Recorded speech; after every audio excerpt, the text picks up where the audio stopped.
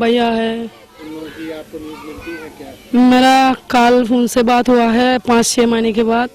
वहाँ बहुत परेशानी है। मेरा छोटू भैया मुल्ला जी है, उसको नमाज पढ़ने नहीं दे रहा, मस्जिद है जाने नहीं दे रहा, कुर्बान करने नहीं दिया, बहुत रो रहा है जी।